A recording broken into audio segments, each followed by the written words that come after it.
All right, guys, Jason here. We are here, and we are going to talk about the Colorado. We are going to talk about it's 50. I think we got almost 6,000 miles on it now. So we're going to dive into that and cover that thing. Got my little robotic lawnmower here cutting the grass, doing a great job, as you can see. Love this thing. It's on my hunting channel, but they sent this to me to review, and this thing is just insane. It cuts this, it cuts my backyard, it cuts everything. It just, once you program it, which takes like 10 minutes, it just goes and goes and goes. I love this little four-wheel drive, unstoppable little beast. But here we go. So we are here and we are talking about it. The ZR2 2024 Colorado ZR2 Tinas. And what do we think of this thing so far? And like I said, we are almost 6,000 miles on it. It has been through 2 oil changes. I did the first oil change myself at 1,000 miles. Cakewalk easy to do underneath this thing. Plenty of room like the Gladiator to crawl underneath and work on this. No issues there whatsoever. Absolutely perfect.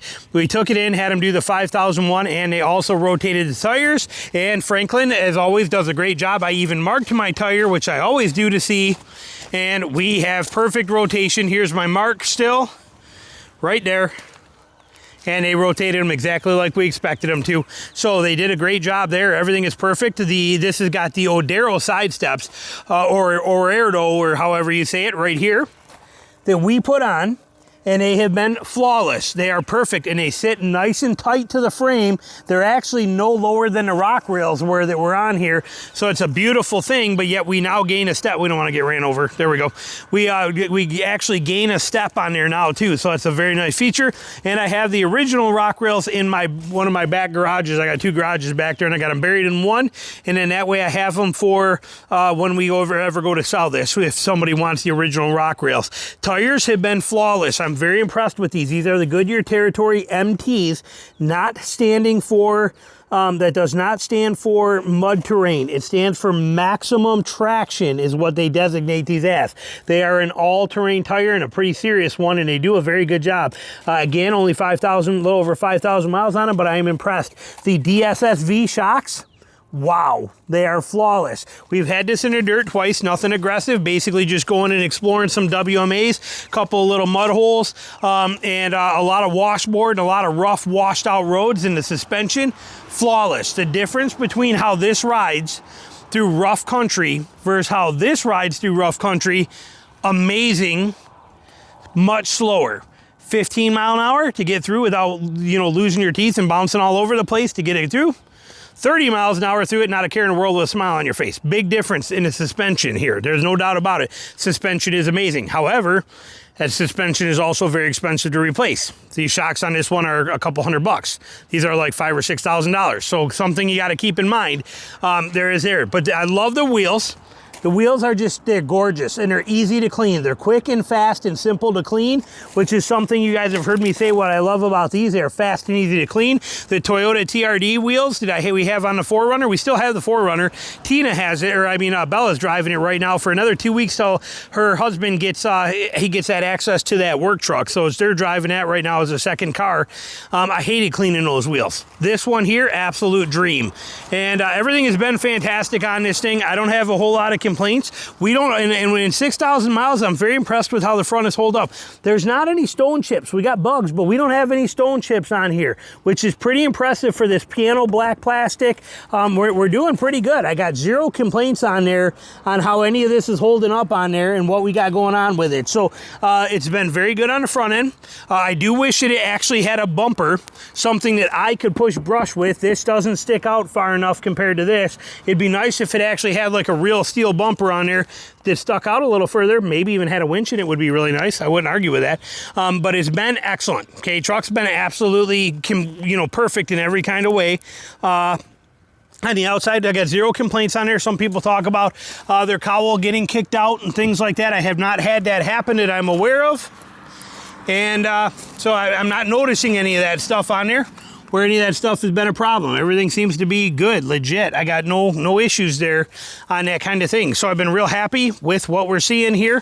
Love that this has the auto lock and unlock. Lock, unlock. It's that easy. Lock and unlock. And I have push button start. Oh, I actually locked it, but I have push button start in this too. What does that mean? That means I never have to touch a key.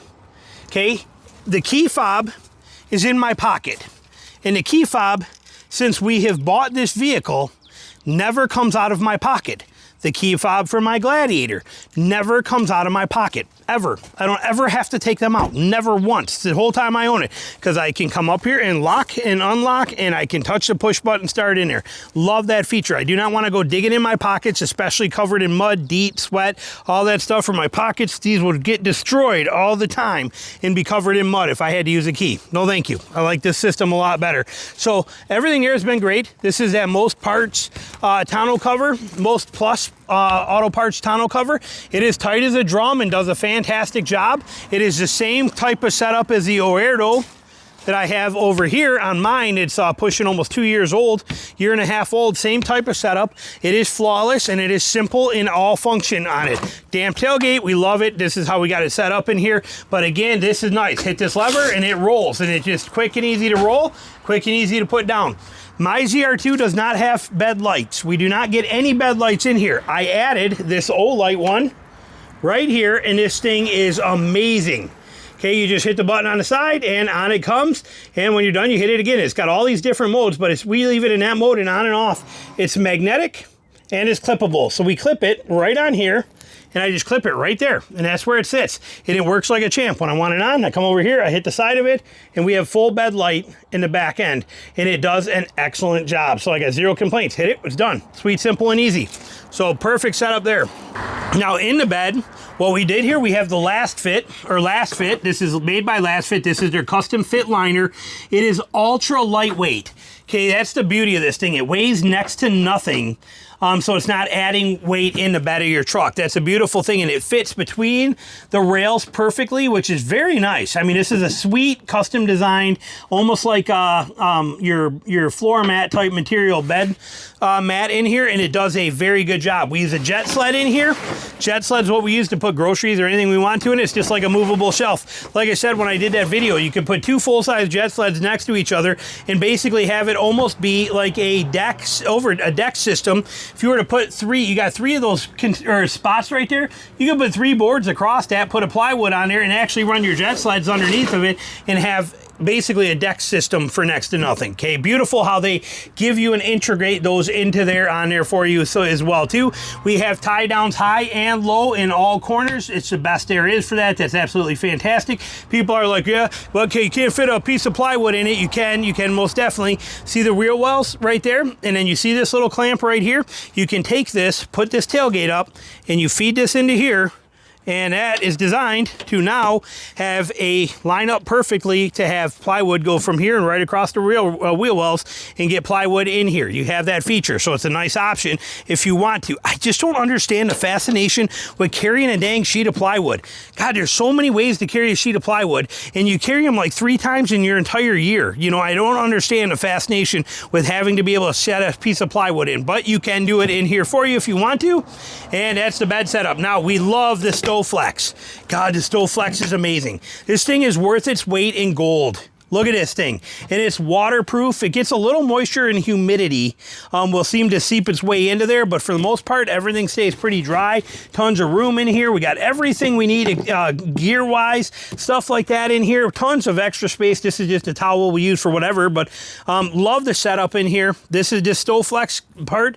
This is amazing, and it adds tremendous space to it, so we love that. It is kind of tricky here to get it to latch one-handed. You got to put some pressure on here to get those to line up, and but it does, and it works fantastic, and it's a good solid lock. Hang on, well, like I said, it's almost a two-hand, there we go, kind of deal for me to get it to lock in. And but that's the bed. Like I said, works like a champ. I got zero complaints. The depth of this thing is insane. Look at how deep that is compared to like my Gladiator, for example, which is probably locked. Yep, it is. And I could just hit the key fob, but remember, I don't want to ever touch a key fob. So I just touch the handle. I don't want to dig in my pocket for a key fob ever again the rest of my life. But look at the height difference there. Okay, big difference in height that we have inside of here versus inside of here. Now, one thing I will say about this mat holds well, and you can see the ridges in there, which is nice, so it stops things from sliding past it. As you take this, it wants to stop on each of these ridges. So anything here that you put here doesn't want to slide past those. That's a nice feature, and everything stays put. However, I will say, crawling around on this mat on your knees sucks because you still get to feel every ridge. You're on these edges constantly on your knees, where this cheap generic one I have in here, it doesn't have that, you're not feeling all those ridges that are there. You don't feel them because this one lays flat across there. So something to consider. That cord right there is actually my power station in there. That's a 50 amp hour battery right there that's mounted up there. This is actually how I charge it, and will run my fridge, my freezers, any accessories I want back here, and I just leave it sit right here like this for when I put my ice cold in there and stuff like that. I can plug right in. My own little mount back here where I'm not draining my actual vehicle battery. Love that setup. So, but back to the ZR2. Fantastic. We love the setup here. Loving everything we got going on with this truck. Okay, we didn't do anything crazy to it. That's it mod-wise. Love it. Back seat area, flawless. We got tons of room. Yes, we have car seats in here, kids clothes. We have our grandson a few days a week, and we enjoy and love every second of it. So yeah, there's some stuff in here as far as that kind of thing goes. Storage underneath the seats is fantastic. We got under here. Can I get under there? Hold on, let me flip it. Make sure it clears the seat, yes. But we got plenty of room for our gear and storage and stuff like that. Fits right up underneath here too, and we have everything in there without fail. Tons of extra room. The reason we have tons of extra room is because we have the Stolex in the back end. That is beautiful. It gives you so much extra space. I would never buy a vehicle without a Colorado without the Stolex, because it offers it, and that makes it worth its weight in gold. Every brand out there should offer a Stolex type setup. Again, it's how because of the fact that we got a grandson throwing crap everywhere all over here. So, but perfect setup in here. Zero complaints on anything. Mileage wise, like I said, you know, everything is perfect. It's just, like I said, been flawless. We had one minor issue with the fact that this cover, if you remember, was off. It was not in place all the way. It was kind of stuck. It wasn't closed all the way. When I brought it in for that oil change, they were able to push this over and get that reseated and have it in there perfectly. So I couldn't do it by hand without fear of breaking it. They did. They got it. There it is. That is solved. And we have everything all set in here. Straight up amazing vehicle. There's no doubt about it. You can see the miles on here somewhere. Let me turn this stuff down. Hold on. And you can see us where we 5774 is where we are. Zero complaints on anything in this. You can see the 16.1 MPG. That is about what we're averaging, and that's around town. We don't do much highway with this. That's mostly driving around town. Couple of WMAs lately where we've been out exploring some dirt roads and back roads, but I can't really complain about that mileage too bad either. We got a brake controller there. We got all the features we like. This phone holder right here has been working flawlessly. Holds a phone, fits in there, grabs on there. There's not a lot of places to put a phone on here. That works just fine. That right there. You could actually put two of them if you wanted to, with the other one here for Tina. But this way we have it right there. We do not pay any of this garbage. Any of these subscription services, not paying any of that. And they are not happy that we don't. Like if I go to here to wherever navigation would be, where's my navigation? See, now we have the Android Auto, and that's what it is, because Tina's phone is probably close enough, but we use everything through Android Auto, and it works flawlessly. As for the vehicle's navigation system and the crap that it has, the maps thing, none of it, it's going to tell me, look, you need to shop plans. No, I do not, and I never will, and forget it. I'm not playing your stupid game. We do it all through Android Auto for free, and everything on there is flawless. We make sure to engage the lockers. Obviously, I make sure to check and engage the lockers on a regular basis, the four-wheel drive, everything like that. Auto start stop. I do hate where this button is. This button should have been the first one. It is the button that you hit every single time you get in the car, and usually when I come in and put my phone there, it hides this and it's buried and it's a pain in the butt. I cannot stand where they put that stupid button. That button should have been a button, that size button right here, like Nissan does in the Frontier. Little cheesy button, so I can go bam and bam. Should be right there. It should not be where that one is. Or it should be this first one, so I can literally hit start, hit that, and then shift my gears. So, like I said, little things to think about. We love the fact that it has 4 auto, even though we don't use it down here in Georgia, but love that fact on it. But this thing has been flawless. The power is insane. Okay, the power, and when I say power, I don't mean horsepower, I'm talking about torque. People seem to misunderstand that and not really grasp that concept, but Power is torque. Torque is resistance capability. Horsepower is 0 to 60 crap and how fast it goes. This thing will just, it'll go. It'll go like you want with no problem whatsoever. But the torque of this thing is just insane. It is a monster with that, and we straight up love it. So I can't complain about one thing on this truck. It has been flawless. It's actually, I would say, it exceeds my expectations is what it's been doing lately. And I'm very happy to have it. Tina absolutely loves it. She has no intentions of getting rid of it. She has made it very clear that I do not get to take this over under any circumstances. I am on my own with my next Gladiator, which I will probably do at the end of this year or the beginning of 2026 is my game plan. We will see. We just put the new Falcons on it. We're almost 50,000 miles on this. So we're getting to that point where, like I said, at the end of this year, we're going to make some decisions. But Color 41, Rubicon's probably what will be sitting here next. She will not give this up. She's like, nope, I absolutely love it. The only complaint she has on here is that when I cut these, I did not burn them and I did not get them down low enough. So I have to get in here with a razor blade and cut them lower and then singe them before she has a heart attack because she yells at me about it all the time on how cheesy that looks and I should have cut them better. Other than that, absolutely perfect. No complaints whatsoever. Not a single one. Just pure flawlessness for the whole time we've had it, and I got zero issues. Not a leak, not an issue, not a nothing. We will see as things continue, and I will keep you posted, but having a 100,000 mile, 5-year, 100,000 mile warranty on this from GM for the $2,000 it cost, I sleep easy at night knowing that we can have this thing for the next 4.5, 5 years and have not a care in the world if we want to keep it that long. That's up to Tina. So there you go. There's a review of it. The amazing Colorado ZR2, desert tan color or whatever it was, which was hard to get. The moonroof has been flawless. It's on this thing. We have that open quite often. I don't care about it, but Tina loves this thing. She's got it open almost all the time to the point where I'm at now, where each night before I go to bed, I got to make sure it's actually closed because she'll come home and leave this thing open. And we are in Georgia and we do get rain here that just comes up all the time, but I have to constantly keep telling her, make sure the sunroof is closed because she has this thing open 24/7 when she's driving. It's just always open. Loves the features of it, loves everything about it. The cooling seats are amazing. The heating seats are amazing. The heated steering wheel is nice. The downside is the climate control. If I had to give anything a kick, it would be the climate control. And the downside I would give to the climate control on this thing is that it varies so much I can't understand. I just can't keep up with it. See, when I get in my Gladiator, I got simple knobs, okay? But when, simple knobs. Now, you have simple knobs in here too. We have very easy controls. Now, most of it's, here's a temperature control knob, okay? Sweet, simple, and easy. It tells you the readout here. Change your modes, simple, easy buttons. Fan speed, up and down. Everything is right here and easy to follow. However, it seems to me that everything is still running through some kind of a computer in there because it just drives me nuts. Like I turn it, I'm like, I want it to be warmer in here, and I turn the knob warmer so the temperature goes up, and it still keeps blowing cold air.